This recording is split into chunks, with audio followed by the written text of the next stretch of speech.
So hey guys, welcome back to my channel কাকিমার আড্ডা চ্যানেলে তোমাদেরকে ওয়েলকাম। তো তোমরা যারা আমার ডেলি ব্লগার, যারা ডেলি আমার ব্লগ দেখো, তারা অবশ্যই জানবে যে আমার ছেলের কিছুদিন আগে জন্মদিন গেছিলো। তো আমি সেদিনকে ওকে বলেছিলাম যে কিছু করে দিতে পারেনি।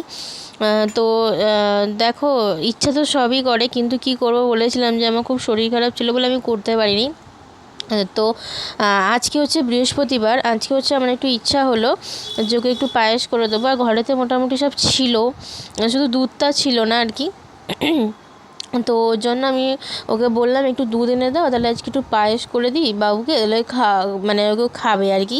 খায় না যদিও বা কিছুই, তো যেটুকুনি আর কি খেয়েছি এটাতেই আমি অনেকটা শান্তি পাই। তো যাই হোক, দেখো বলার মাত্রই হচ্ছে রান্নাতে লেগে পড়েছি, সেটা হচ্ছে পায়েস করবো বলে। দেখো এখানে কিন্তু 1 কেজি দুধ ছিল, আমুলের যে মাদার ডায়েরিটা আছে ওটা নিয়ে এসেছিলো।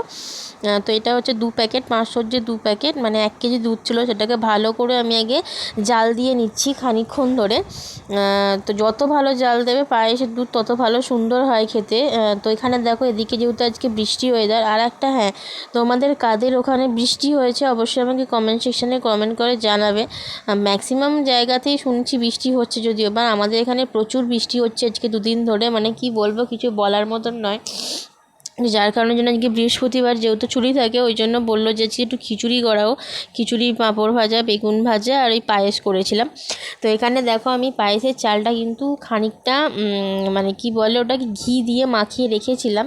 তো অনেকটা আর কি দুধটা ফোটার পর আমি ওখানে দিয়ে দিয়েছিলাম হচ্ছে খানিকটা কাজু কিশমিশ। কাজু কিশমিশটা আমি কমই দিয়েছি, কারণ আমাদের বাড়িতে কেউ কাজু কিশমিশ খায় না। কাজুটা যদিও বা খায়, কিশমিশটা তুলে তুলে ফেলে দেবে আর কি। ওর জন্য জাস্ট একটু স্মেলের জন্য আমি দিয়েছি, যেহেতু কাজু কিশমিশটা দিলেও দেখবে একটা খুব সুন্দর গন্ধ ছাড়ে, ওর জন্য। আর দিয়ে দিলাম কটা এলাচকে মাঝখান দিয়ে কাঁচি দিয়ে হচ্ছে কেটে নিয়েছি, যাতে ফ্লেভারটা পুরোপুরি বেরিয়ে আসে। আর দিয়েছি 2টো তেজপাতা, ভালো করে জলে ধুয়ে ছিঁড়ে দিয়েছি। এখানে দেখো খানিকটা গরম দুধ আমি তুলে রেখেছিলাম, কারণটা হচ্ছে আমি এখানে ইউজ করেছি এখানে খানিকটা আবার তোমার হচ্ছে আমুলের যে মানে যে প্যাকেট দুধ থাকে আর কি, ওইটা। আর এখানে দেখো খিচুড়ির জন্য কিন্তু আমি যেহেতু আলাদা করে আজকে আর ছেলের জন্য খিচুড়ি করার সময় পাইনি, আজকে অনেকটা দেরি হয়ে গেছে ঘুম থেকে উঠতে, কারণ কালকে রাত্রিবেলা শরীরটা ভীষণ খারাপ লাগছিলো, যার কারণের জন্য ম্যাক্সিমাম রাত্রি ঘুমই হয়নি, জেগেই বসেছিলাম। ভোরের দিক থেকে ঘুম হয়েছে, ভোরের দিক মানে প্রায় 8টা সাড়ে 8টার পর, কারণ আমাদের দিকে আবার 6টা থেকে 7:30 পর্যন্ত কারেন্টও ছিল না। তো যার কারণে একদম ঘুম হয়নি। যদিও বা ওয়েদার ঠান্ডা ছিল, কারেন্টের প্রয়োজন ছিল না, কিন্তু তাহলেও মশা কামড়াচ্ছিলো। আর একটা জিনিস হচ্ছে, একদম একটু স্লাইটভাবেও যদি তুমি পাখাটা না চালাও না, একটা ঘরটা কেমন ঘুম হয়ে থাকে, যেহেতু সব কিছু বন্ধ থাকে, জানলা দরজা, ওই কারণের জন্য। তো ঘুমিয়েছি 8, সাড়ে 8টার পর থেকেই আর কি, যেই কারণের জন্য ঘুমটা ভাঙতে একটু দেরি হয়ে গেছিলো। মানে চোখ খুলেই দেখছি 11টা 20 বাজে। তার আগে আমি ছেলেকে 8টার সময় একটু দুধ খাইয়ে দিয়েছিলাম, গরম দুধ, মানে আর কি ফ্লাক্সে জল থাকে আর লিকুইড দুধ থাকে ওটা গরম জলে একটু খাইয়ে দিয়েছিলাম, খেয়েও ঘুমোচ্ছিলো। এবার তাড়াতাড়ি করে তখন এবার কী করবো আমি ভেবে পাচ্ছি না। আগে চান করে পুজো করে নিলাম, কারণ যেহেতু বৃহস্পতিবার আজকে, দিয়ে তারপর ছেলেকে দুধ, হরলিক্স, বিস্কুট খায়ও সকালবেলা, ম্যাক্সিমাম দিনই, রোজ দিই না, মুড়ি দুধও দিই, আবার হরলিক্স দুধ দিই, খুব গরমে সাবু দিয়েছিলাম। এরমভাবেই ঘুরিয়ে পিছিয়ে খাবার দেওয়ার ওকে চেষ্টা করি। তো যাই হোক, ওই কারণের জন্য দেরি যেহেতু হয়ে গেছে, এর জন্য খুব প্রবলেম হচ্ছিলো আজকে আমার। তো যাই হোক, তারপর দেখো এখানে চালটা কিন্তু আমি দিয়ে দিয়েছি, এবং চালটা দেখতেই পাচ্ছ তোমরা অনেকটা সেদ্ধ হয়ে গেছে। আর এদিকে দেখো বেগুন ভাজা বসিয়ে দিয়েছি। বেগুন ভাজাটা কিন্তু আমিই খাবো, আমার বর খায় না।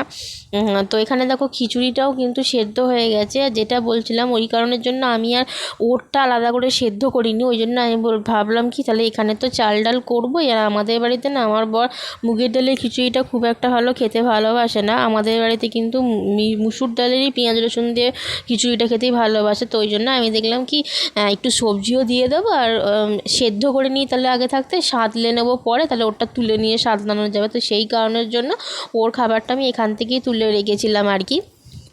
তো এখানে দেখো মশলাটাও কিন্তু আমি কষিয়ে নিলাম, কষিয়ে নিয়ে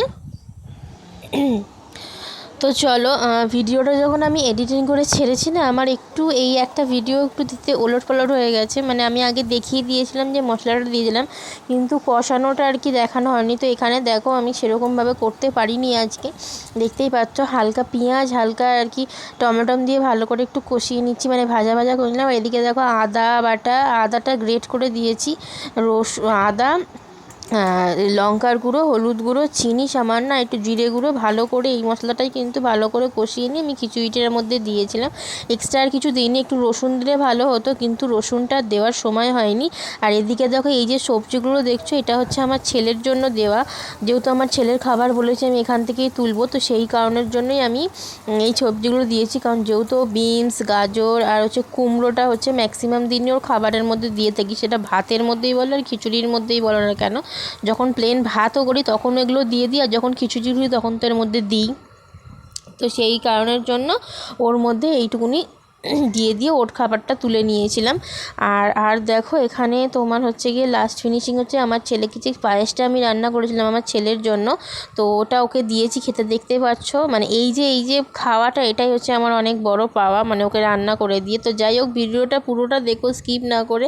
আর আমি তোমাদেরকে রিকোয়েস্ট করছি, যারা আমার চ্যানেলে প্রথম ভিজিট করছে তারা অবশ্যই চ্যানেলটাকে সাবস্ক্রাইব করো, সাবস্ক্রাইব করে পাশে থাকো অবশ্যই। আর আমার মানে চ্যানেলে সবাই একটু যোগ হও অবশ্যই। তোমরা ভালো ভালো ভিডিও দেখতে পাবে আশা করি, অনেক ভিডিও আমার চ্যানেলে পোস্ট করা আছে। তোমরা অবশ্যই ভিডিওটা পুরো দেখো স্কিপ না করে, আর আমাকে একটা কমেন্ট সেকশানে কমেন্ট করে জানিও যে ভিডিওটা তোমাদের কেমন ভালো লাগলো। আমরাও সবার পাশে থাকার চেষ্টা করছি এবং করব। তো চলো আজকের ভিডিওটা এটুকুনি, দেখা হবে খুব তাড়াতাড়ি নেক্সট ব্লগে। সবাইকে জানাচ্ছি আগাম দুর্গাপুজোর অনেক অনেক শুভেচ্ছা। পুজো খুব মানে আর বেশি দিন যেহেতু দেরি নেই। তো চলো টাটা, গুড নাইট।